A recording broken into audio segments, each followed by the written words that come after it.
It was meant to be just another ordinary show at SeaWorld San Diego. November 15, 2006, the sun hung lazily in the sky, casting a golden glow over the pool. Trainers moved with practice ease, animals followed familiar cues, and the crowd watched a seamless ballet of trust between human and giant.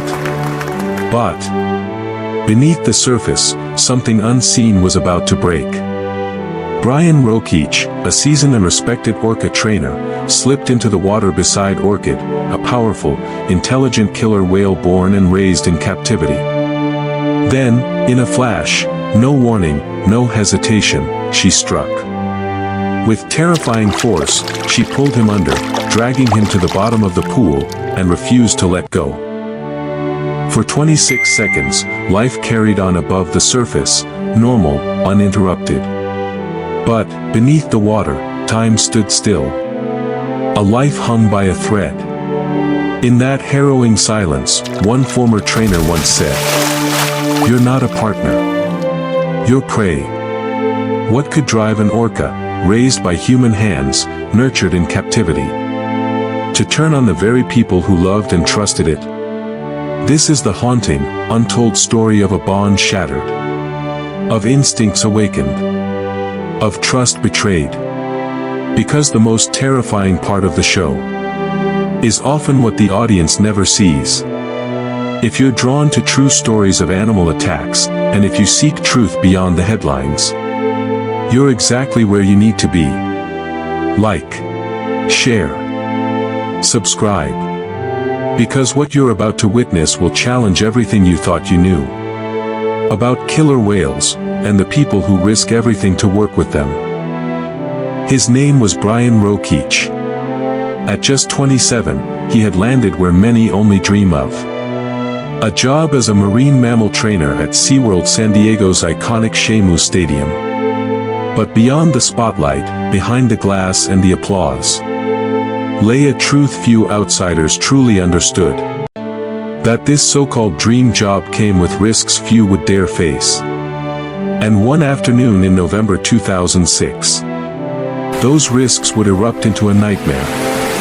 Brian wasn't drawn to orcas for the thrill, or the fame, or the cheers.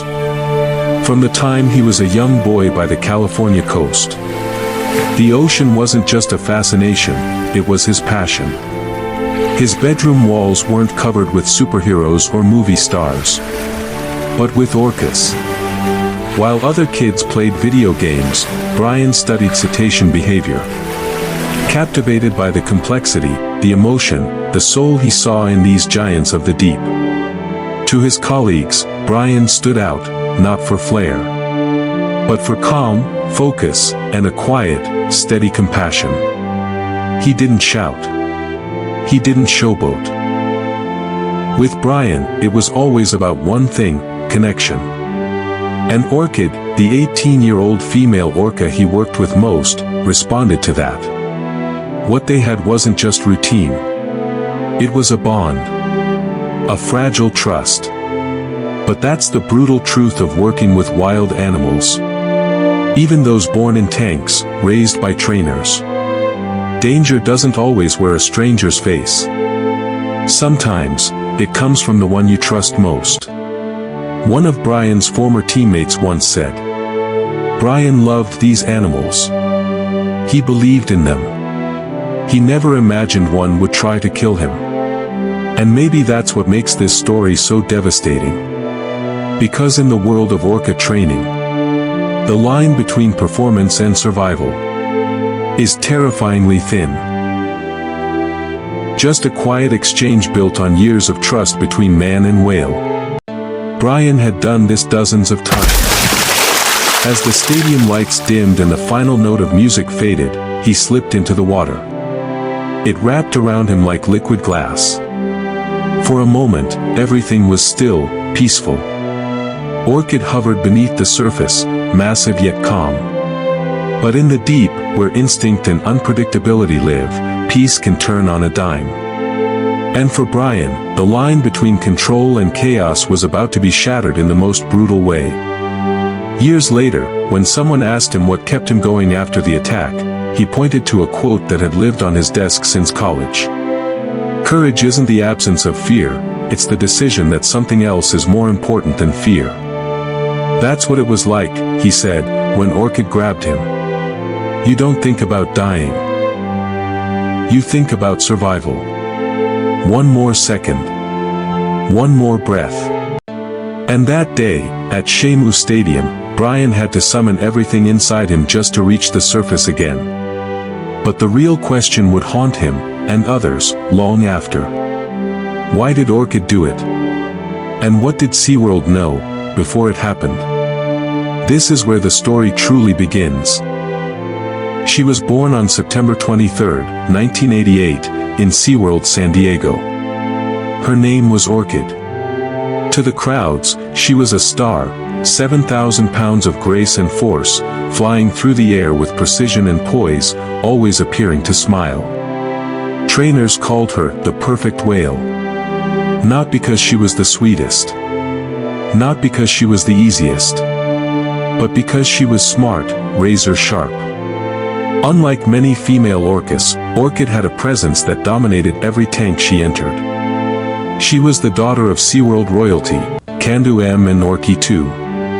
But tragedy was stitched into her origin. In 1989, before a live audience, Orchid's mother, Candu, died violently after colliding with another whale. The impact ruptured an artery in her jaw. Blood poured into the pool. Orchid was just a calf, and from that day on, she was raised entirely by humans. No pod. No mother. No ocean. To SeaWorld, Orchid was a symbol of success, a captive-born orca molded into spectacle. Hand-fed, trained from infancy, she learned to impress the crowds, not survive the sea. For years, she did it flawlessly. Tricks on cue. Smiles on demand. But below the surface, something darker brewed. What few people knew, or perhaps chose to ignore, was that Orchid had a long, quiet history of behavioral issues. It began small, resisting commands, splashing trainers, delaying responses. But the signs grew. In 1996, she lunged at a female trainer standing at the pool's edge, nearly knocking her over. In 2002, she seized a trainer's toy and refused to let go, yanking it violently. These incidents were quietly filed in internal reports, often written off as playful mishaps. But play, when misunderstood, becomes dominance. And dominance, when unchecked, becomes danger. One former senior staff member put it bluntly. She wasn't unpredictable, she was underestimated. Orchid had grown accustomed to control, not just of her space, but of the humans inside it. Trainers walked a razor-thin line with her. They respected her power but relied too much on routine. For years, she played along. Until one day, she didn't. On November 15, 2006, Orchid broke the script. And in that moment, she exposed a truth SeaWorld had long buried. A killer whale is still a killer. It wasn't just that Orchid snapped. The truth was darker, the signs had been there all along, and no one was willing to listen. It was the morning of November 15, 2006, a sunlit Wednesday in San Diego. The salty scent of ocean spray danced with sunscreen in the air. SeaWorld Stadium filled with families, laughter, and anticipation. Children clutched popcorn. Parents balanced cameras. The speakers pulsed with upbeat tunes, casting an illusion of joy. Behind that illusion, backstage, Brian Rokeach stood barefoot at the tank's edge. His wetsuit clung tight, zipped to his neck. He nodded once to the crew. This was routine. It always had been, until that moment. Orchid stared at him.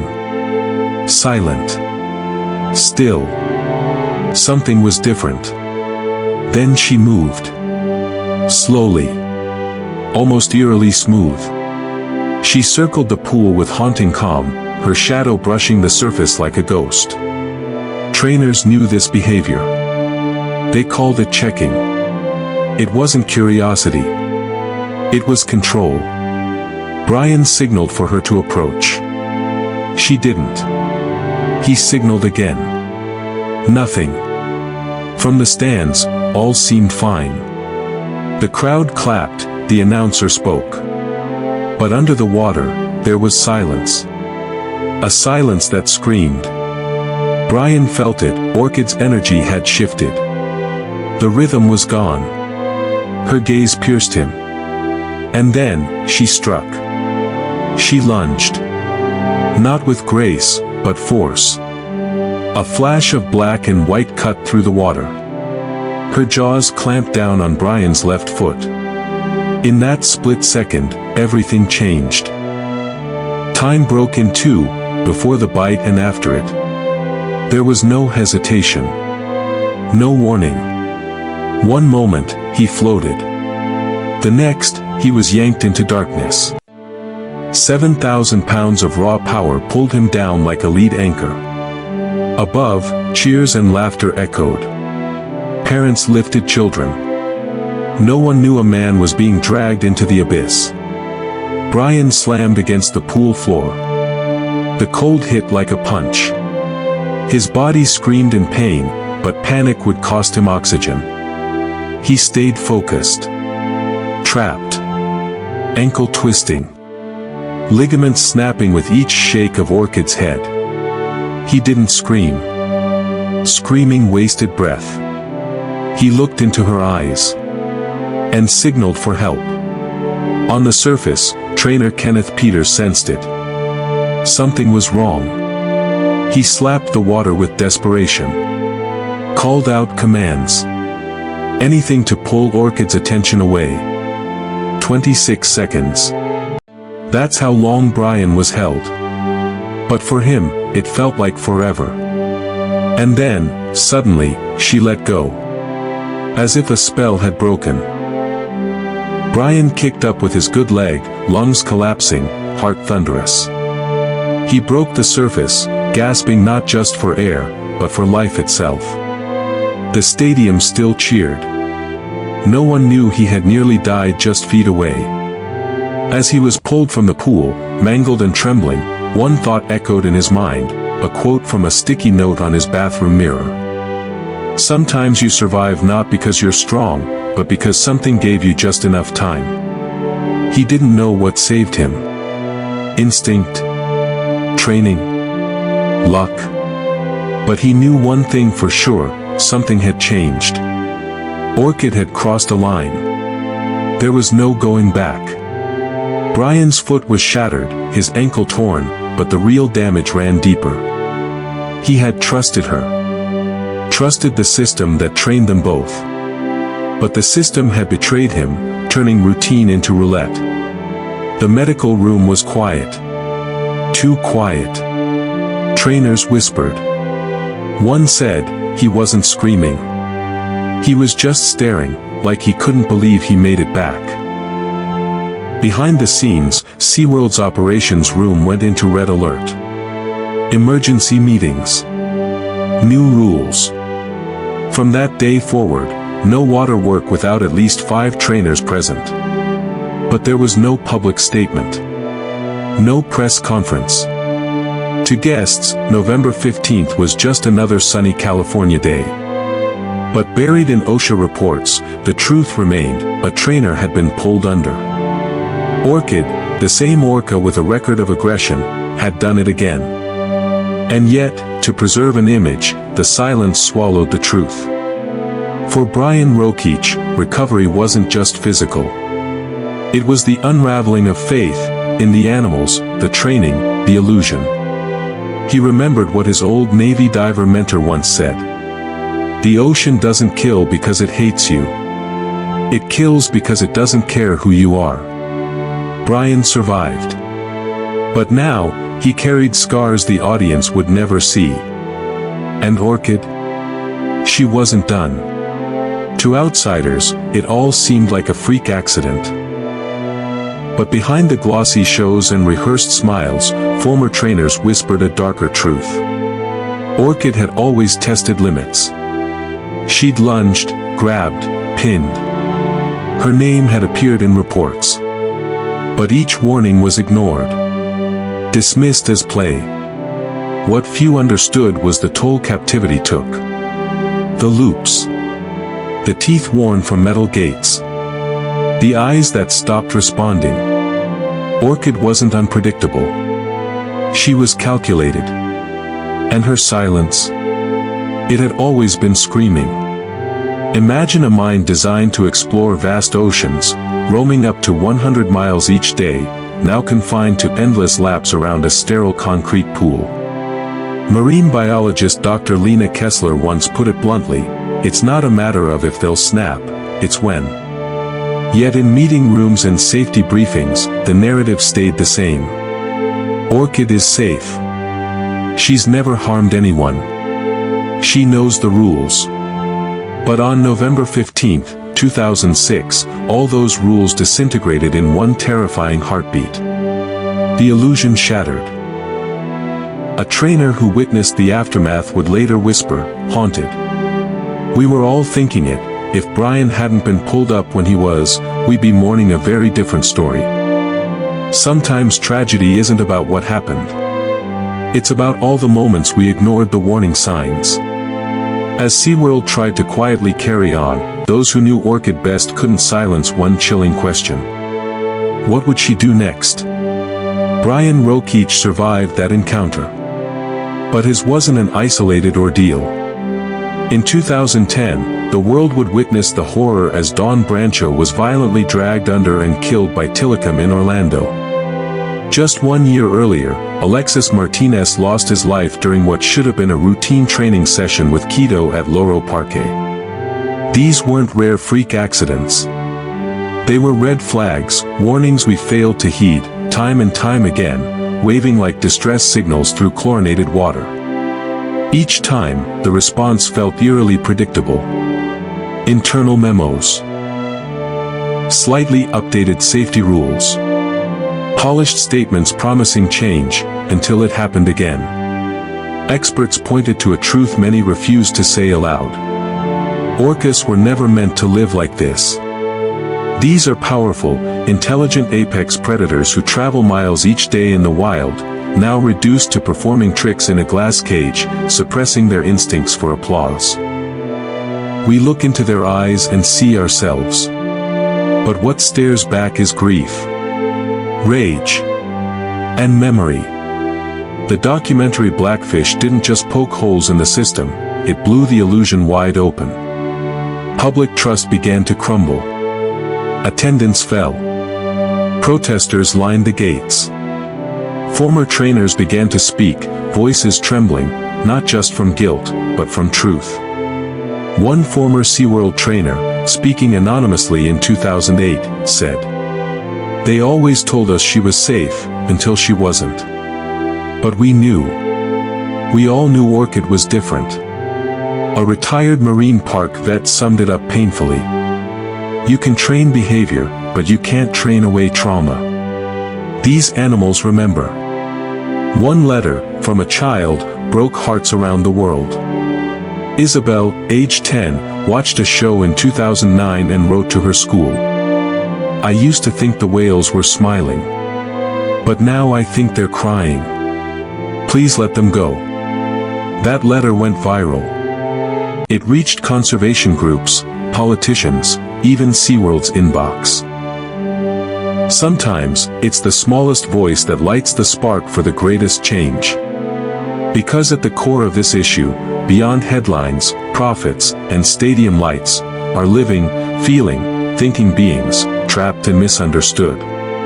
And finally, the world started listening. In the wild, their power is breathtaking. In tanks, it becomes lethal.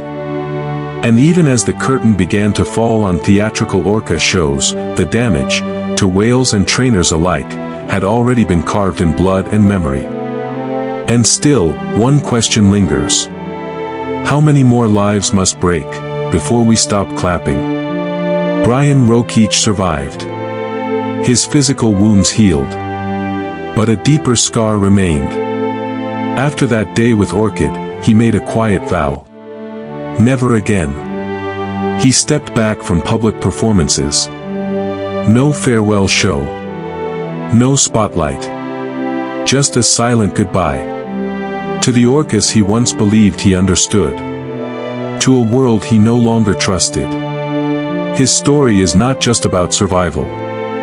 It's a warning. Because Brian was one of the lucky ones.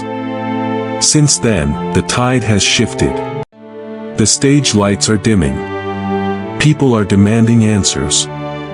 Seeking truth. Choosing compassion. Now, it's your turn. Your voice matters. Your choices matter. Whether it's refusing to buy a ticket, speaking out, or simply sharing this story, your actions ripple outward.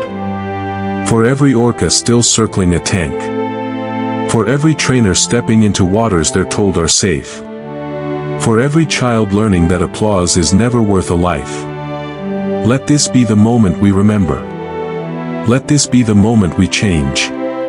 The sea was never our stage. It's their home. If this moved you, don't stay silent. Like. Subscribe. Share. Support marine life freedom.